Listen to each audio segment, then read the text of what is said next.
I'm here with the Secretary of State, Undersecretary of Public Diplomacy and Public Affairs, Karen Hughes, and one of the most revered figures in sports history, Cal Ripken Jr. An unusual trio. How did this come about? Well, we've been trying for years to recruit Cal Ripken to join in our efforts to reach out to young people across the world. And so Cal and I both have a shared, is it okay to call you Cal? It feels a little funny to be in the presence of a Hall of Famer and call you by your first name. But what else would you call me?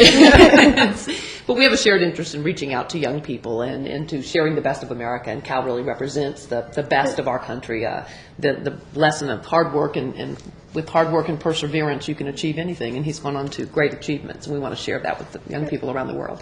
Madam Secretary, as a huge sports fan, do you see sports having the ability to bring people of competing interests together? Oh, absolutely. Sports is a universal language. It's a little bit like the arts.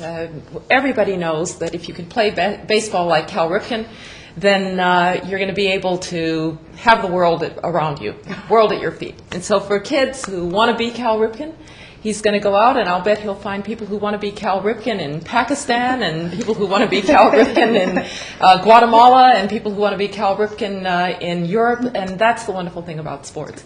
It really transcends culture, and it transcends identity. Well, Mr. Ripken, let's call a spade a spade. I am clearly the envy of every baseball fan in this country right now. How do you think your reputation and celebrity is going to affect your interaction with the international community? That's a tough question. I don't know. I mean, I always enjoyed here in the United States having a platform to kind of speak to kids. And you speak to kids through your actions and what you do on the baseball field. Sport is a sport, but it also teaches us many life lessons within that. And by watching my actions a little bit, I developed a pretty good reputation and a brand, so to speak, that really resonated well with parents and kids. So you'd like to take that sort of platform internationally, reach out to kids all over the place. I know we have our World Series going on right now in Aberdeen. And we have 6 different international teams in. And it's hard to speak to the Japanese because I don't speak Japanese. It's hard to speak to the Koreans. It's a different language. But when you put them on the baseball field, it's very universal. We all talk, we all communicate, we all exchange. And I think that's a cool thing. All right, well, you were just inducted, or recently inducted, into the Hall of Fame. You've reached the apex of your career. Why are you becoming a diplomat at this point? Well, I mean... or an envoy, I should say. Well, it's a huge honor and bestowed upon me, and at some point you have to check yourself and see if it's actually real and it's happening. But I had a wonderful career in sport, and my dad taught me about life through sport, and he was in professional baseball as well. And many of the lessons that I learned through sport, I want to pass that on. I really am a firm believer that sport, and in particular baseball, teaches us about responsibility and teamwork. Hard work and those sorts of things that serve you well for the rest of your life. So I like to pass on that message, and I like to serve as the ambassador of baseball per se, and this gives me an opportunity to kind of spread that out a little bit further.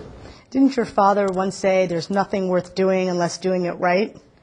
And I'm wondering, how do you think doing My dad it said right? the same thing. I wonder where they heard that. Anything worth doing is worth doing right. I remember hearing the same thing. I guess that's also a universal message. Is that right? The old school values. The old school values. That's right. How do you think doing it right will translate into this new role? Well, I mean, if it is worth doing, I mean, if you're not going to do it right, you're going to do it halfway, you might as well not do it at all. It's really the other side of that message. And if you are committed and you are using your platform and your influence in positive ways, then you got to be willing to walk the walk, or whatever that expression is. Well, we're just grateful that someone of Cal Ripken's stature is willing to share with us at the State Department and in the U.S. government, and really to share the story of America with the rest of the world. And we know young people around the world will look to Cal Ripken Jr. and they'll say, well, if he represents America, that's a very positive message. And that's an important point, because America is not its government. America is so much more than its government.